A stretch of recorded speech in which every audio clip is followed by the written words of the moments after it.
Bonsoir ou rebonsoir encore une fois, c'est Yuna, du coup la gérante Pikami. On se retrouve du coup à la suite pour le quatrième match de l'Interligue dont on m'a fait part afin que je puisse le diffuser. Donc on retrouve une nouvelle fois Valentin Leni qui a cette fois modifié son équipe.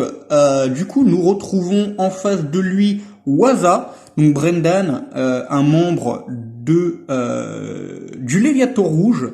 Donc Valentin Leni, toujours membre de la Shadow League. Donc il a quand même pas mal modifié sa team par rapport au match précédent. On retrouve encore le Motisma O, très connu. Le Miascarade, je pense, soit Scarf, soit Choice Band. Le Corvaius, bien évidemment, très connu. Le Terrestre. Comment il s'appelle, lui c'est pas Arma Rouge en anglais, c'est pas Karmadura, c'est Malvalam. Et le Grit Tusk, le fameux Fort Ivoire. Du coup, à mon avis, ça va être Corvaius et Terrestre, c'est Pokémon investis en défense. En face, dans l'équipe de Brendan, du coup, Waza, nous retrouvons le fameux Lanceorien, le Cisaiox, le Gros Mago, très connu, le Fort Ivoire, le Garde de Fer et Azumarill. Donc on part sur une O, sur une HO, donc une hyper offense du côté de Waza, c'est assez surprenant. Je pensais pas que c'était du tout son style de jeu.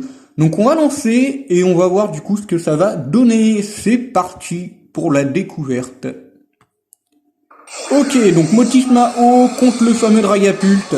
Le Shadow Ball, j'aurais peut-être pensé au trick, et il fait le trick, évidemment. Le demi-tour, à mon avis, il doit être joué reste du coup. Gros Mago qui est là, le Volt Switch bien placé.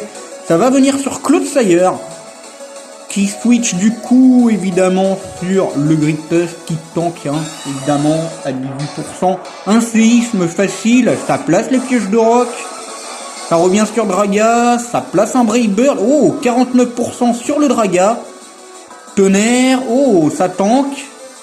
Encore un Brave Bird, et ça ne suffira pas. Claude Sayer qui arrive, oui, il a anticipé le tonnerre. À mon avis, ça va vouloir placer... Oh non, je ne pensais pas à ça. J'aurais plutôt dit un séisme.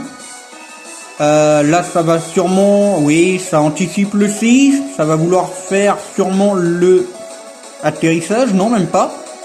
Grit Tusk contre Grit Tusk, le Terrao très connu sur Grit Tusk évidemment. Le Rapid Spin c'était anticipé, très bien vu de la part de Brendan. Le Knockoff évidemment qui arrive. Valentin Leni prend l'avantage dans ce match. Ça arrive avec la Zumarine, mais ça ne fera rien, sachant qu'il va Terrao. Oui, c'était évident. Le Rapid Spin qui monte du coup la vitesse de notre ami à 1,5. Ça fait Knockoff, ça fait tomber l'objet du Grit Tusk adverse. Ça anticipe le séisme et vient sur Motisma. Ça refait un trick. Et le Will-O-Wisp qui rate le Aerial Ace, va falloir switch. Et évidemment, ça vient sur Goldengo, pas le choix, qui, du coup, anticipe et annule grâce à son effet la brûlure. Grit Tusk qui arrive.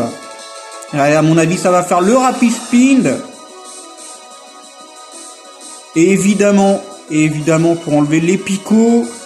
Mais il se prend le casque brut, très très bien vu de la part de Valentin. Le Miascarade qui arrive. Ça fait un trick.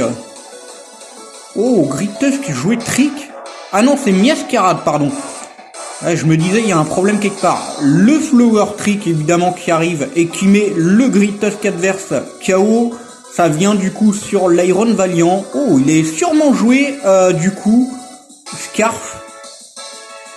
Du coup, le U-turn qui était plus rapide que l'Iron Valiant, donc le trick lui a pris un Scarf à mon avis.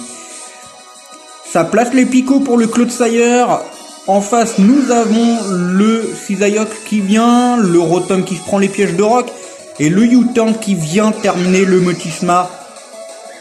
Iron Valiant qui, du coup, interpose face à Miascarade le Knockoff, qui est là pour faire tomber l'objet de garde-fer.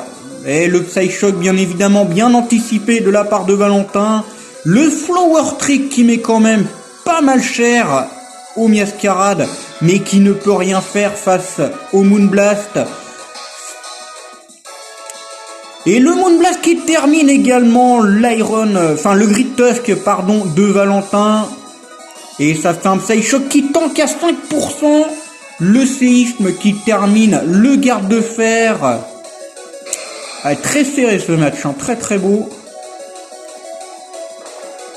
Et ça va venir sur le Series Edge, du coup le Malvalam, Bitter Blade qui va terminer forcément le Cisaiox de Waza. Ça va venir sur Azumarill forcément. Shadowclaw qui tank à 5% malheureusement pour Valentin. Et c'est terminé. Là c'est terminé. Aquajet, oui, il était inconscient, il n'était pas de Sorbo. Et du coup, c'est la victoire de Waza sur un très très gros match de Valentin Leni.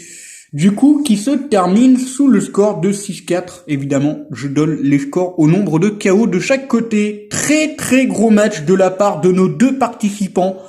Dites-moi ce que vous en aviez pensé dans les commentaires, si mes commentaires étaient bons ou pas, hein, je sais pas. C'est la première fois que je commande des matchs, donc j'essaye de proposer de nouveaux contenus. On se retrouve prochainement pour de nouveaux matchs. On se dit à très vite. C'était Yuna, Géant Pikami. À très vite.